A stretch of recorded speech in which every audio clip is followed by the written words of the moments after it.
তাকাও দিকে তাকাও, আবার হাত দিয়ে তুলো, তুলো হবে না, থাক থাক। আব্বুর দিকে তাকাও তো বাবা, আব্বুর দিকে তাকাও।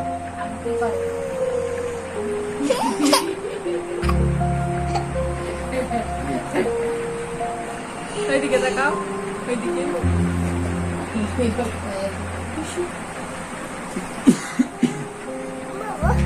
তাকান তাকান তাকান, এটাকে এটাকে দেখবেন। আজকে আবু হুরায়রার জন্মদিন, সেজন্য এই পোশাকটি কেনা হয়েছে। তো এই পোশাকটি কিনে এনেছি আমরা মালিক মাস্টার শপিং কমপ্লেক্স থেকে। এইটা এখন আনবক্স করে আমি আপনাদেরকে দেখাবো।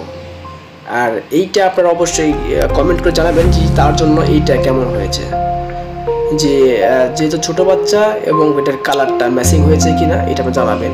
তো প্রাইস পুরোপুরি আমরা দেখাবো যে এটা কত টাকাতে কিনেছি এবং এটার রেট কত। অবশ্যই লাইক কমেন্ট করে জানাবেন যে আসলে যদি ভালো হয়ে থাকে অবশ্যই লাইক করবেন, এবং যদি বাইক খারাপ হয়ে থাকে কিংবা ভালো হয় নাই যেটাই হোক আপনি কমেন্ট করে জানাবেন। তাহলে পরে দেখেছি নেক্সট টাইমে এবং সামনে পরবর্তী বছরে আবু হুরায়রার এইবার হচ্ছে 2 নাম্বার, মানে দ্বিতীয় জন্মদিন তার পালন করা হলো। সে 2 বছর পেরিয়ে 3 বছরে পা রাখলো। তো সবাই আবু হুরায়রার জন্য দোয়া করবেন, আর যে যেখান থেকে দেখছেন জানাবেন কেমন হয়েছে আর কি। কারণ ভাই ছুটি যদিও জন্মদিন পালন করা এইটা ইসলাম শরীয়ত মোতাবেক নিষিদ্ধ, তো সেই কারণে এটা কোনো আয়োজন না, এটা শুধু তার জন্মদিন উপলক্ষে এটা আমি গিফট করেছি বাবা হিসাবে, সেজন্য এটা কিনেছি আর কি। এটার দাম ছিল 2150 টাকা।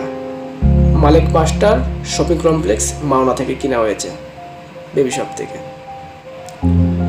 তো আনবক্স করছি। তো আমার ছেলে খুবই আনন্দিত এই পোশাকটি পেয়ে। যখন পোশাকটি থেকে পরানো হয়েছে সে কতটা আনন্দ উৎফুল্ল এবং সে চঞ্চল সেটা আপনারা নিজেই দেখতে পাবেন ভিডিওতে। এবং দেখুন সে যে কতটা খুশি হয়েছে, আমি ভাবতেও পারিনি যে আসলে এই পোশাকটা পরানোর পর আমার ছেলেটা এত খুশি হবে, এত আনন্দিত হবে। যতটা আমি এক্সাইটেড ছিলাম যে সে এতটা আনন্দিত হবে, তার চাইতে সে ওভার হয়ে গেছে। সে অনেক অনেক আনন্দিত। সে পোশাকটি পরানোর পরে সে আসলে কি করবে মানে সে ভেবে পাচ্ছে। তাকে খাওয়ানোর জন্য বারবার ডাকা হচ্ছে, সে খাবে। তার খুবই পছন্দ কেক এবং মিষ্টি, কিন্তু মিষ্টি তার চোখের সামনে নিয়ে আসলেও মুখে জোর করে দিয়ে সে খাচ্ছে না। সে পোশাকটি পরে বারবার খাটের এক প্রান্ত থেকে আরেক প্রান্ত দৌড়দৌড়ি করতেছে আর লাফিয়ে লাফিয়ে পড়তেছে সে বিছানার উপরে। সে খুব আনন্দিত যে সে মনে করতেছে যে যেন সে কী পেয়েছে। কারণ ভাই প্রত্যেকটি মানুষের, সে ছোটো হোক এবং বড় হোক, নতুন কোনো জিনিস পেলে মানে বিশেষ করে পোশাক। আমরাও একসময় ছোটো ছিলাম, হয়তো বা আপনার মনে আছে কিনা, আপনার যখন ছোটো ছিলেন ঈদের কোনো পোশাক বাবা মা কিনে দিত, ওই পোশাকটি পেয়ে আমরা যে আনন্দিত হইতাম, ভাবতাম যে না এই পোশাক এখন পরবো না, ঈদের দিনে পরবো, ঈদের আগে পরলে পুরনো হয়ে যাবে, কাউকে দেখাবো না।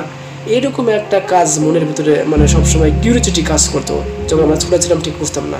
আমার মনে হয় ঠিক সেই একই রকম আমার ছেলেও হয়েছে। সে নতুন পোশাকটি পেয়ে এতটাই আনন্দিত হয়েছে যে ভাষায় বলে বুঝতে পারবো না। তো ধন্যবাদ, সবাই ভালো থাকবেন, আল্লাহ হাফেজ।